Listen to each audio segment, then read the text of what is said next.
Hello everyone. Class, in today's lecture we are gonna discuss about lymph and tissue fluids। और हम लोगों ने blood groups के बारे में पढ़ लिया है ऑलरेडी। किन कंडीशन में कौन से पेशेंट को किस टाइप का ब्लड ग्रुप देना होता है, या कौन सा इंडिविजुअल कौन सा ब्लड ग्रुप को रिसीव करने के लिए कॉम्पैटिबल है, कैपेबल है, इसके बारे में हम लोगों ने डिस्कस किया था प्रीवियस लेक्चर में। ठीक है, अब उसी को यहाँ पर हम लोग कंटिन्यू करने वाले हैं। यहाँ पर हम लोग पढ़ने वाले हैं लिम्फ एंड टिश्यू फ्लूइड्स के बारे में। लिम्फ जो है क्या होता है, कौन से टाइप का टिश्यू है, और जो टिश्यू फ्लूइड होता है वो कितना पोर्शन कंटेन करके रखता है बॉडी के अंदर। तो ये देखिए, आपने सभी को पता होगा कि जो हमारी बॉडी है, बॉडी का मोस्ट ऑफ द पोर्शन है वो क्या है, फ्लूइड का बना हुआ है, यानी कि उसमें फ्लूइड फिल्ड है। ठीक है, हाँ, तो मैंने आपको बताया क्लास कि जब हमारी जो बॉडी है उसका मोस्ट ऑफ द पोर्शन क्या करता है, वाटर को कंटेन करके रखता है। चाहे तो वो आपके सेल्स हों, चाहे टिश्यूज़ हों, सभी में वाटर है मोर देन 70%। तो यहाँ पर ये पढ़ना इम्पॉर्टेंट हो जाता है कि जो हमारा बॉडी का फ्लूइड है, फ्लूइड्स के लेवल हैं वो कहाँ कहाँ पे डिस्ट्रीब्यूटेड हैं।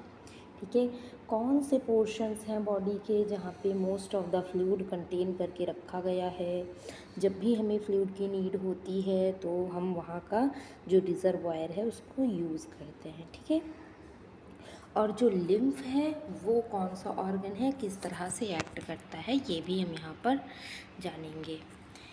तो सबसे पहले हम बात कर देते हैं लिम्फैटिक सिस्टम की। लिम्फैटिक सिस्टम क्या है, एक टाइप का रेटिकुलर सिस्टम से मिलकर बनता है।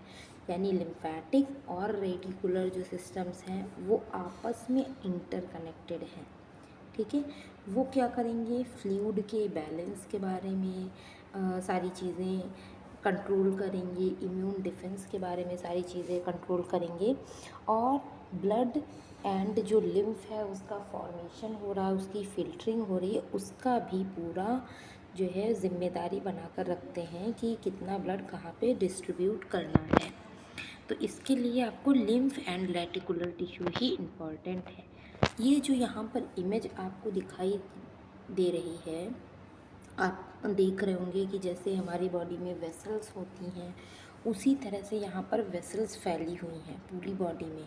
ठीक है, बट वो ग्रीन कलर की हैं, तो वो ब्लड नहीं है, ये वेसल्स ब्लड नहीं, ये लिम्फ वेसल्स हैं जिनमें एक कलरलेस जो फ्लूइड है हमारा वो क्या करता है, वो सर्कुलेट होता रहता है।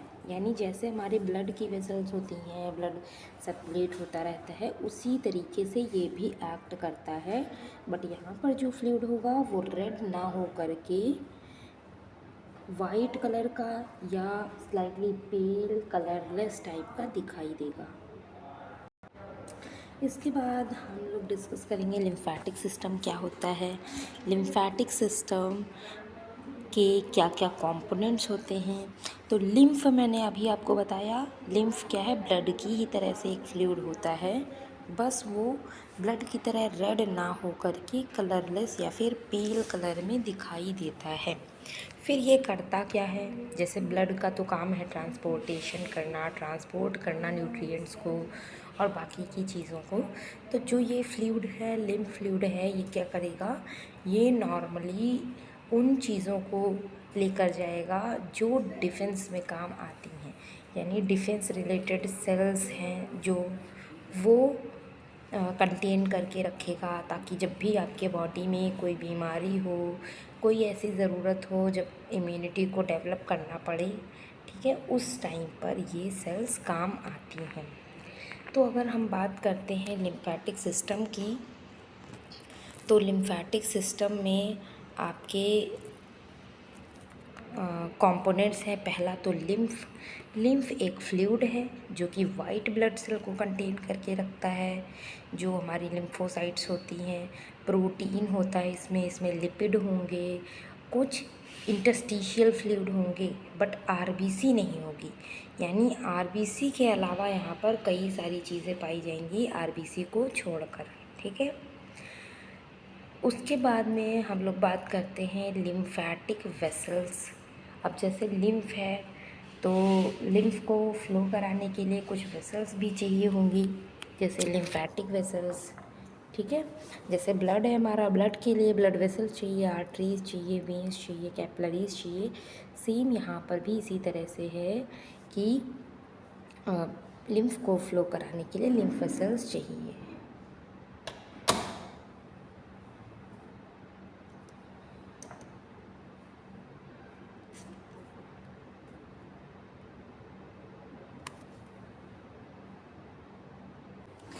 तो लिम्फैटिक वेसल्स भी प्रेजेंट होती हैं और इसके बाद लिम्फैटिक कैपिलरीज़ भी प्रेजेंट होती हैं। कैपिलरीज़ के फॉर्म में भी यहाँ पर जो है वेसल्स छोटी छोटी, बहुत ही स्मॉलर या थिन वॉल की वेसल्स यहाँ पर प्रेजेंट होती हैं। ठीक है। लार्ज लिम्फ वेसल्स भी प्रेजेंट होती हैं जिनके अंदर वॉल्स भी प्रेजेंट होते हैं, ताकि वो लिम्फ को फ्लो होने से जो है उसको स्पीड भी दें, प्लस बैक फ्लो से भी प्रिवेंट करें, बैक फ्लो ना होने पाए। इसके अलावा लिम्फ नोड्स पाए जाते हैं। आपने देखा होगा कि जब भी हाथ में कोई चोट लगी या हाथ में कोई इन्फ्लामेशन हुआ तो आर्मपिट वाले एरिया में लिम्फ नोड में स्वेलिंग आ जाती है। आपने ये नोटिस किया होगा किसी के भी, या पैर में लगा तो ग्रोइन एरिया में कभी स्वेलिंग आ गई। कभी कभी आपने देखा होगा गले के पास टॉन्सिलाइटिस हो जाता है, टॉन्सिल्स में भी स्वेलिंग आ जाती है। ये सब लिम्फ नोड्स ही हैं। ये सारे क्या हैं, हमारे लिम्फ नोड्स हैं। ये क्या करते हैं, ये WBCs को कंटेन करके रखते हैं, ताकि कोई भी इन्फेक्शन हो तो WBC उससे किल कर सकें। और यही होता है, जब भी इन्फेक्शन होगा WBC उसको किल करेंगे, और किल करते टाइम जो फीवर, जो इन्फ्लामेशन आपको देखने को मिलता है वो होता है। इसके अलावा हम लोग बात करेंगे लिम्फ नोड के shape and size. Lymph node आपके बॉडी में जो है ज़्यादातर ग्रोइन एरिया में, आर्मपिट एरिया में और टॉन्सिल्स गले के पास में पाए जाते हैं। ये बीन शेप के स्ट्रक्चर होते हैं। इनके अंदर लिम्फ फ्लूइड भरा हुआ रहता है और ये लिम्फ को फिल्टर करते हैं। इवन इनके पास इम्यून सेल्स जैसे कि मैक्रोफेजेस भी होती हैं, जो कि इन्फेक्शन से फाइट करती हैं। लिम्फॉइड ऑर्गन्स की अगर बात करें तो लिम्फॉइड ऑर्गन्स वो ऑर्गन्स होते हैं जो लिम्फोसाइट्स को प्रोड्यूस करते हैं, जैसे कि थाइमस है जो कि T सेल को मैच्योर करता है, बोन मैरो है जो कि B सेल्स को मैच्योर करने का काम करता है। ये चीज़ें हम लोगों ने बोन मैरो में पढ़ी थी। जब मैंने आपको बोन मैरो पढ़ाई थी मैं, तब मैं आपको इन सब चीज़ों के बारे में बताई भी थी। ठीक है। इसके अलावा सेकेंडरी जो ऑर्गन्स होते हैं वो होते हैं lymph nodes, spleen, tonsils, Peyer's patches, mucosa, ये सारी चीज़ें जिनको हम म्यूकोसा एसोसिएटेड लिम्फॉइड टिश्यू बोलते हैं। इसको शॉर्ट फॉर्म में हम माल्ट बोलते हैं। ठीक है। Mucosa associated lymphoid tissue. ये सभी टिश्यूज़ करते क्या हैं, ये सारे के सारे टिश्यूज़ आपके एक ही काम करते हैं, इम्यूनिटी को प्रोवाइड कराना, फॉरेन बॉडीज़ या फॉरेन पार्टिकल जो कि आ रहे हैं उनको किल करवाना। ठीक है। इसके बाद में हम लोग बात करेंगे फंक्शंस की, कौन कौन से फंक्शंस परफॉर्म करता है हमारा लिम्फ वेसल्स। तो ये फ्लूइड के बैलेंसिंग करते हैं, यानी कि अगर बॉडी में फ्लूइड का अमाउंट बढ़ेगा तो ये बहुत जल्दी ये किडनी को ऑर्डर देगा, ताकि किडनी एक्सेस अमाउंट में फ्लूइड को फिल्टर करना स्टार्ट कर दे और शरीर से बाहर निकाल दे। ठीक है। इसके अलावा इम्यून रिस्पॉन्स में हेल्प करेगा, लिम्फोसाइट के लिए घर देगा, लिम्फोसाइट के रहने की जगह देगा, आइडेंटिफाई करेगा किसी भी पैथोजन को और उसको किल करने का भी काम करेगा। इसके अलावा ये फैट के एब्जॉर्प्शन के लिए भी नेसेसरी है। फैट को एब्जॉर्ब करते हैं लैक्टियल्स के फॉर्म में। ठीक है। इंटेस्टाइन के अंदर, क्योंकि इंटेस्टाइन में पेयर्स पैचेस पाए जाते हैं, वहाँ पर भी वो भी एक टाइप का आपका लिम्फॉइड टिश्यू ही है। तो वहाँ पर ये क्या करते हैं फंक्शन, वहाँ पर ये फैट के छोटे छोटे ग्लोब्यूल्स बना देते हैं और इनके एब्जॉर्प्शन के लिए रिस्पॉन्सिबल होते हैं। ठीक है। तो it is all about function of lymphocytes, function of lymphoid tissues. इसके अलावा ये हो गया हमारा लिम्फॉइड ऑर्गन्स। अगला हम लोग को पढ़ना है रेटिकुलर सिस्टम। ठीक है। ये देखिए, ये सारी चीज़ें हम लोग क्यों पढ़ रहे हैं, क्योंकि जैसे अब अगला जब हम जो भी पढ़ेंगे इसके बाद हम सर्कुलेटरी सिस्टम पढ़ेंगे, बेसिकली हम हार्ट के बारे में पढ़ेंगे, तो वहाँ पर वो ब्लड के फ्लो, उसकी लोकेशन, हार्ट के बारे में, उसके कैसे काम करता है, सारी चीज़ें जब हम पढ़ेंगे तो एक एक ऑर्गन जब आपको क्लियर रहेगा तो आप उससे को रिलेट कर पाओगे। क्योंकि ब्लड वेसल्स भी हम पढ़ेंगे। ठीक है। ब्लड वेसल्स किस तरह से काम करती हैं, तो उसी के साथ साथ में प्रेजेंट होती है हमारी लिम्फ वेसल, इसलिए मैंने आपको इसका इंट्रो यहाँ पर दिया है। अब हम लोग थोड़ा सा जान लेते हैं रेटिकुलर सिस्टम के बारे में। रेटिकुलर सिस्टम क्या है? ये रेटिकुलो एंडोथेलियल सिस्टम होता है जो कि क्या करता है, स्पेशलाइज्ड फैगोसाइटोसिस सेल से मिलकर के बना हुआ होता है। ठीक है। फैगोसाइटिक सेल कौन सी होती हैं, पहले तो यही समझ लेते हैं। फैगोसाइटिक सेल्स वो सेल्स होती हैं जो कि किसी भी पैथोजन को किल करने का काम करती हैं। ठीक है। किसी भी माइक्रो ऑर्गेनिज्म को किल करती हैं। कंपोनेंट्स की अगर बात करें, इसके क्या क्या कंपोनेंट्स होता है, तो रेटिकुलर फाइबर्स होते हैं जो कि लिम्फॉइड ऑर्गन्स में प्रेजेंट होते हैं, और लिम्फ नोड्स में स्प्लीन, बोन मैरो, ये सभी क्या होते हैं, हमारे रेटिकुलर या लिम्फॉइड ऑर्गन्स है। तो इनमें ये रेटिकुलर फाइबर्स प्रेजेंट होते हैं।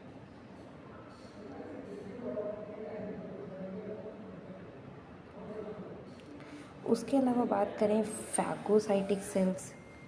फैगोसाइटिक सेल्स क्या होते हैं, ये मोनोसाइट्स एंड मैक्रोफेज होते हैं, ब्लड और टिश्यू में पाए जाते हैं। करते क्या हैं, ये इनगल्फमेंट का काम करते हैं। ठीक है। किसी भी चीज़ को, ये किसी भी पैथोजन को, चाहे वो बैक्टीरिया है, वायरस है, फंगस है, पैरासाइट्स हैं, इनको इनगल्फ करने का काम करते हैं। ठीक है। ब्लड एंड टिश्यूज़ में पाए जाते हैं। कुछ होती हैं हमारे डेंड्राइटिक सेल्स।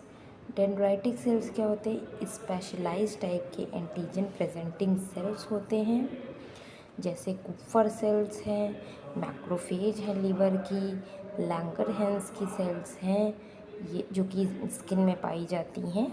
तो ये सभी जो सेल्स हैं वो भी क्या होते हैं, हमारे इम्यूनिटी को डेवलप करते हैं, प्लस अगर कोई पैथोजेनिक इन्फेक्शन हो उसको भी किल करते हैं। काम क्या है इसका, फंक्शन होता है फिल्ट्रेशन, पैथोजेंस को, डेड सेल्स को, डिब्रीज को रिमूव करना।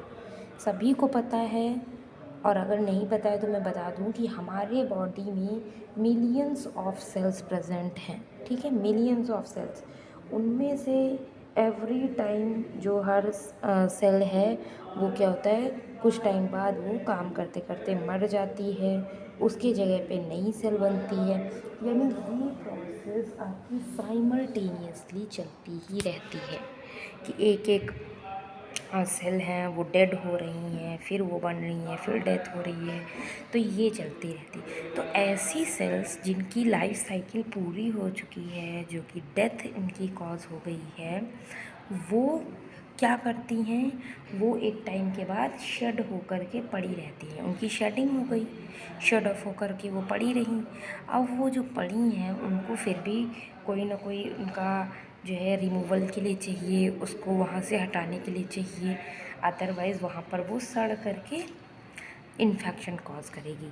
तो उस डेड सेल को, डेब्रिस को, पैथोजेंस को टाइम टाइम पे रिमूव करने का काम होता है हमारा रेटिकुलर सिस्टम का एंड लिम्फेटिक सिस्टम का।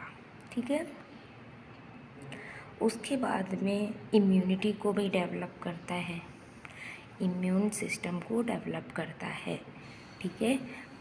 लिम्फोसाइट के प्रेजेंटेशन के लिए रिस्पॉन्सिबल होता है। ठीक है। स्टोरेज कराता है, रिसाइकिलिंग कराता है, ये सभी फंक्शंस को परफॉर्म करता है हमारा रेटिकुलर एंड लिम्फेटिक सिस्टम। तो it is all about lymphatic and reticular system, it is completed completely। And now we gonna talk about fluid compartments of the body. ठीक है। मैंने आपसे बोला था कि हम इन दोनों ही टॉपिक्स को आज पढ़ने वाले हैं। तो एक टॉपिक आपका कंप्लीट हो गया है। फ्लूइड कंपार्टमेंट्स को हम यहाँ पर पढ़ने वाले हैं, कितने टाइप के होते हैं, कैसे काम करते हैं। Before we are gonna begin, I'm gonna talk to you some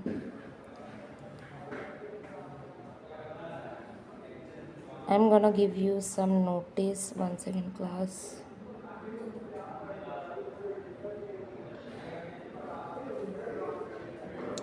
हाँ, अगर आप अपना मेडिकल स्टोर पहले से चला रहे हैं, ठीक है, और आप उसे फार्मा क्लिनिक में कन्वर्ट करना चाहते हैं, तो आपके लिए बेस्ट है टेली मेडिसिन का कोर्स। इसमें आपको बताया जाएगा कैसे आप अपने मेडिकल स्टोर को कॉरपोरेट मेडिकल स्टोर से बेहतर बना सकते हैं और एक हेल्थ केयर का इकोसिस्टम डेवलपमेंट कर सकते हैं। इसमें आप डॉक्टर से audio call and video call पर कनेक्ट हो सकते हैं। इस कोर्स की कंप्लीट फ़ीस 25,000 रुपीज़ ओनली है।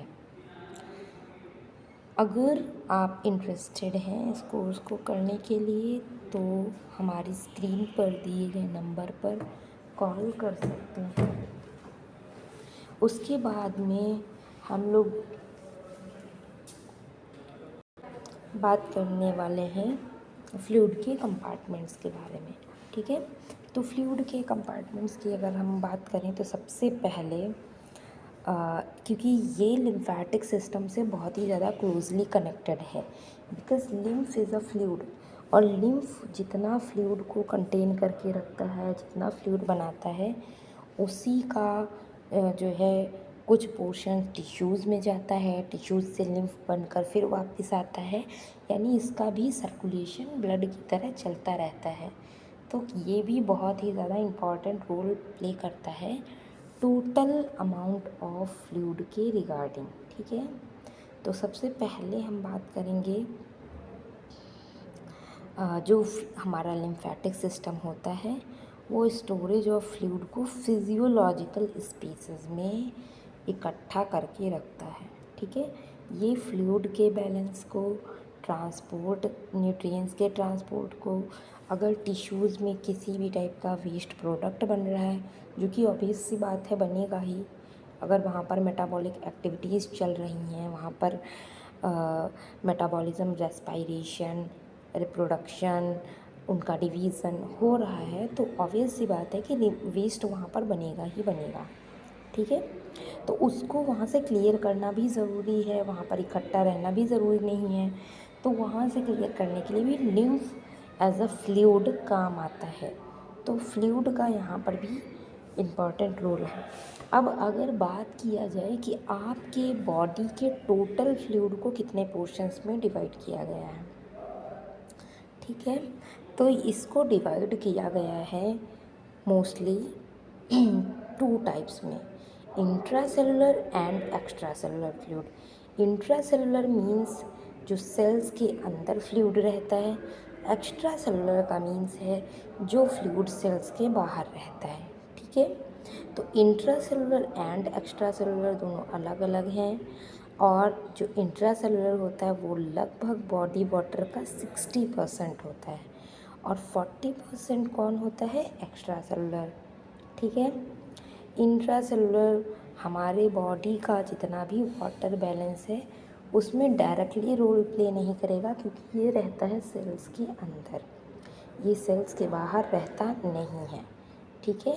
तो ये सेल्स के अंदर रहेगा, क्योंकि देखिए मैंने आपको सेल पूरा कम्प्लीटली पढ़ाया है, उसमें मैंने आपको बताया है कि जो हमारा मैट्रिक्स है, जो हमारा अंदर का फ्लूइड वाला कंपोनेंट है, कंपोजिशन है, तो वो उसको कंटेन करके रखता है फ्लूइड से, यानी मैट्रिक्स सेल का भी फ्लूइड से बना होता है।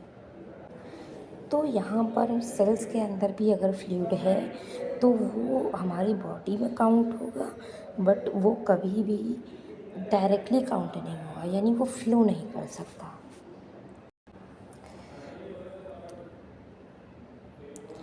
उसका क्या फंक्शन है, अगर वो सेल के अंदर एज अ मैट्रिक्स प्रेजेंट है तो उसका क्या फंक्शन है, वो इंट्रा सेलुलर एक्टिविटीज़ को परफॉर्म करने के लिए इम्पॉर्टेंट होता है। यानी जो फ्लूइड हमारे सेल्स के अंदर होता है वो इंट्रा सेलुलर एक्टिविटीज़ को मेंटेन करने के लिए हेल्प करता है, क्योंकि सेल्स के अंदर भी बहुत सी चीज़ें ट्रांसपोर्ट होती रहती हैं हर time, every time they are transporting. तो उसके ट्रांसपोर्ट के लिए भी फ्लूइड की आवश्यकता होती है। ठीक है।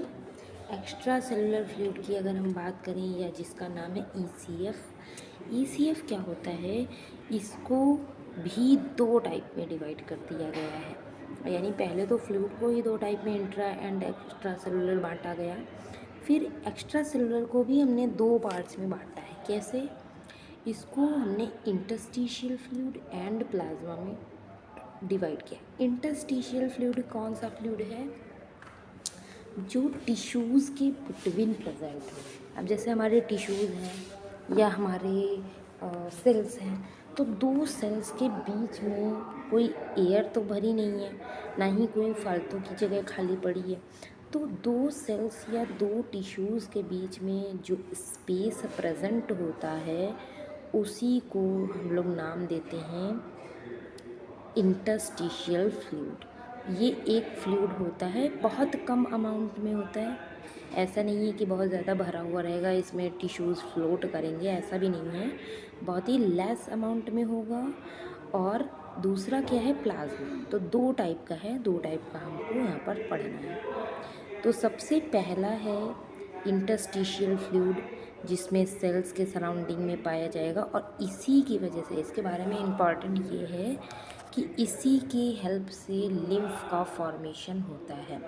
जो भी लिम्फ हमारे जो है फ्लूइड के थ्रू बनती रहती है, लिम्फ का फॉर्मेशन हमेशा टिश्यू फ्लूइड से ही होता है, यानी टिश्यूज़ के बीच में, क्योंकि टिश्यू फ्लूइड में वो सारे वेस्ट होते हैं जो सेल्स छोड़ेंगी, सेल्स कुछ वेस्ट को एक्सक्रीट करेंगी और वो उस फ्लूइड में आकर के जो है प्रेजेंट रहेगा।